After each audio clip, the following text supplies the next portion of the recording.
ಯಾದಗಿರಿ ಜಿಲ್ಲೆ ಹುಣಸಗಿ ತಾಲೂಕಿನ ಪಟ್ಟಣದಲ್ಲಿ ಈದ್ಗಾ ಮೈದಾನದಲ್ಲಿ ಬಿಜಾಪುರ ಶಾಸಕ ಬಸನಗೌಡ ಪಾಟೀಲ್ ಯತ್ನಾಳ್ ಅವಹೇಳನಕಾರಿ ಹೇಳಿಕೆ ಖಂಡಿಸಿ ಅವರ ವಿರುದ್ಧ ಪ್ರತಿಭಟನೆ ಮಾಡಲಾಯಿತು.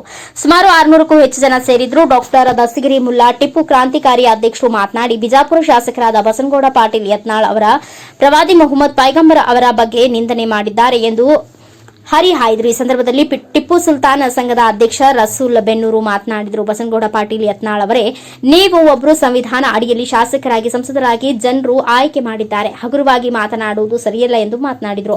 ಪ್ರತಿಭಟನೆಯನ್ನ ಕೆಂಬಾವಿ ಕ್ರಾಸ್ ಈದ್ಗಾ ಮೈದಾನದಲ್ಲಿ ಹುಣಸಗಿ ತಾಲೂಕಿನ ಸುತ್ತಮುತ್ತಲಿನ ಹಳ್ಳಿಗಳಿಂದ ಮುಸ್ಲಿಂ ಜನರು ಸುಮಾರು 600ಕ್ಕೂ ಹೆಚ್ಚು ಜನ ಪ್ರತಿಭಟನೆಯಲ್ಲಿ ಭಾಗವಹಿಸಿದರು. ಈ ಸಂದರ್ಭದಲ್ಲಿ ಮುಸ್ಲಿಂ ಸುನ್ನಿ ಖಬ್ರಸ್ತಾನ್ ಕಮಿಟಿಯ ಅಧ್ಯಕ್ಷ ಅಬ್ದುಲ್ ಸುಭಾನ್ ಅಲಿ ಡೆಕ್ಕನ್ ಅವರು ವಕ್ಫ್ ಬೋರ್ಡ್ ಕಾಯ್ದೆ ಬಗ್ಗೆ 2025ರ ಜಾರಿಗೆ ತರಬಾರದು ಎಂದು ಕೇಂದ್ರ ಸರ್ಕಾರಕ್ಕೆ ಒತ್ತಾಯಿಸಿದರು. ಮೊಹಮ್ಮದ್ ಅಲಿ ಹವಾಲ್ದಾರ್, ಖಾಜಾ ಪಟೇಲ್ ಬಿಳುವಾರ್, ಖಾಸಿಂ ಸಾಬ್ ಚೌಧರಿ, ಖಾಸಿಂ ಸಾಬ್ ಟೋನರ್, ಇಸ್ಮಾಯಿಲ್ ಬೆನ್ನಿ, ಲತೀಫ್ ನದಾಫ್, ಇಲಾಖಾತ್ ಅಲಿ ಬನ್ನೂರು, ನಬಿ ಪಟೇಲ್ ಸೇರಿದಂತೆ ಇನ್ನೂ ಅನೇಕರು ಉಪಸ್ಥಿತರಿದ್ದರು. ಕ್ಯಾಮರಾಮನ್ ಲಾಲ್ ಸಿಂಗ್ ರಾಠೋಡ್ ಜೊತೆ Shivu Rathod, NKS TV4 news, Yadgiri. ಇವತ್ತು ನಾವು ಪ್ರವಾದಿ ಅವರ ಬಗ್ಗೆ ನಿಂದನೆ ಮಾಡ್ತಾ ಇದೀಯಾ? ಇಷ್ಟಿದ್ರು ನನ್ನ ಸಮಾಜ ಸುಮ್ಕುತ್ತಿದೆಯಪ್ಪ ಅಂತಂದ್ರೆ ನಿನಗೆ ಅಂಜಿ ಸುಮ್ಕುತ್ತಿಲ್ಲ, ನಿನಗೆ ಅಂಜಿ ಸುಮ್ಕುತ್ತಿಲ್ಲ. ನೀನು ಚಿಲ್ಲರದನ್ನು ಗೊತ್ತದ ನಮಗೆ. ನೀವು ಚಿಲ್ಲರ.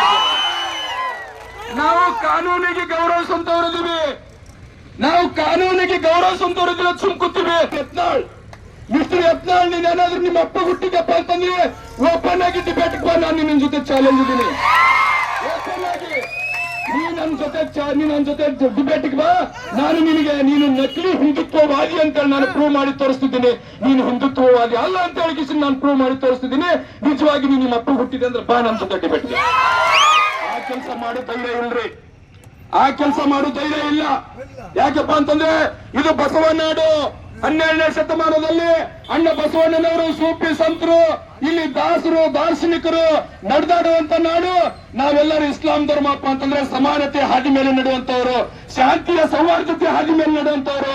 ಯಾಕಂದ್ರೆ ನನ್ನ ಧರ್ಮ ಕಲಿಸಂಗಿಲ್ಲ ನನಗೆ ಬೇರೆ ಧರ್ಮವನ್ನು ಟೀಕೆ ಮಾಡುವುದು, ಬೇರೆಯವರಿಗೆ ನಾನು ವಂಚನೆ ಮಾಡುವುದು, ಬೇರೆಯವರಿಗೆ ಅವಹೇಳನ ಮಾಡುವುದು ನನ್ನ ಧರ್ಮ ಕಲಿಸಂಗಿಲ್ಲ. ಯಾಕಂದ್ರೆ ಅಂತ ಧರ್ಮದಲ್ಲಿ, ಶಾಂತಿಯುತ ಧರ್ಮದಲ್ಲಿ ಹುಟ್ಟಿದೀವಿ ನಾವು, ಅಂತ ಧರ್ಮದಲ್ಲಿ ಹುಟ್ಟಿದೀವಿ. ಇವತ್ತು 12ನೇ ಶತಮಾನದ ಅಣ್ಣ ಬಸವಣ್ಣನವರ ಒಂದು ಏನು ನಡೆದಾಡಿದಂತ ಒಂದು ಭೂಮಿಯಲ್ಲಿ ಹುಟ್ಟಿದ್ದೀವಿ. ಅಂತ ಭೂಮಿಯಲ್ಲಿ ಇಂಥ ನಾಲಾಯಕ ಲಪಂಗಿ ನನ್ನ ಮಕ್ಕಳು ಹುಟ್ಟಿ ಇವತ್ತು ಏನ್ ಮಾಡ್ತಾ ಇದ್ದಾರಪ್ಪ ಅಂತಂದ್ರೆ ಶಾಂತಿ ಭಂಗ ಮಾಡುವಂತ ಕೆಲಸ ಮಾಡ್ತಾ ಇದ್ದಾರೆ. ಜಾತಿ ಮಧ್ಯೆ, ಧರ್ಮ ಮಧ್ಯೆ ಏನು ಜಗಳ ಹಚ್ಚುವಂತ ಕೆಲಸ ಮಾಡಿ ಶಾಂತಿ ಭಂಗ ಮಾಡುವಂತ ಕೆಲಸ ಮಾಡ್ತಾ ಇದ್ದಾರೆ. ಅದಕ್ಕೆ ನಾನು ಸರ್ಕಾರಕ್ಕೆ ಆಗ್ರಹವನ್ನು ಮಾಡ್ತೀನಿ, ಇಂಥ ನನ್ನ ಮಕ್ಕಳಿಗೆ ಒತ್ತೊಳಗೆ ಹಾಕಬೇಕು ಮೊದಲಂತ ಹೇಳ್ತೀನಿ. ಇಂಥ ನನ್ನ ಮಕ್ಕಳಿಗೆ ಒತ್ತೊಳಗೆ ಹಾಕಬೇಕು. ಇವೇನ್ ದೊಡ್ಡ ಬಾರಿ ನನಗೆ ಗೊತ್ತಿದ್ರಿ. ಯಾಕಪ್ಪ ಅಂತಂದ್ರೆ ಇವ್ ಏನ್ ಬೇಕಾದ ಮಾತಾಡಲಕ್ಕ ಹಿಜಾಬ್ ಬಗ್ಗೆ ಮಾತಾಡ್ತಾನ. ಹಿಜಾಬ್ ಹಾಕೊಂಡವ್ರು ಪಾಕಿಸ್ತಾನಕ್ಕೆ ಹೋಗಿಬಿಡ್ಬೇಕಂತ. ಯಾಕಪ್ಪ ಸಣ್ಣಗೆ ಕಡಿತು ಅನ್ಕೊಂಡಿ? ಹಿಜಾಬ್ ಹಾಕೊಂಡವ್ರು ಪಾಕಿಸ್ತಾನ ಮಾಡಿದವರಿಗೆ ನೀವು ಕೂಡಲೇ ಕ್ರಮ ತೋರಿ. ಯಾಕೆ ಸುಮ್ಮನೆ ಈ ತರ ಸುಮ್ಮನೆ ನಾಳೆ ಇನ್ನೊಬ್ಬ ಅಂತಾನ. ಇದು ಏನಾಗ್ತದಂದ್ರ ರಾಜ್ಯ ಸರ್ಕಾರದ ನಿರ್ಲಕ್ಷ್ಯ ಆಗ್ತದ.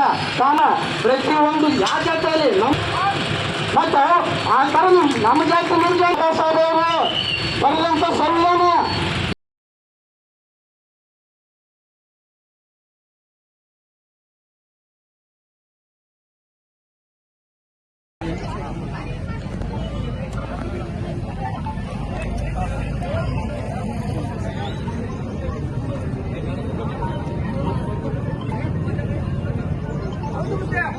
ಅಂತ ಮನವಿ ಪತ್ರವನ್ನು ಮಾನ್ಯ ಜಿಲ್ಲಾಧಿಕಾರಿಗಳ ಮುಖಾಂತರ ಸರ್ಕಾರಕ್ಕೆ ಈಗಲೇ ಕಳಿಸ್ಕೊಡ್ತಾ ಇದ್ದೀವಿ.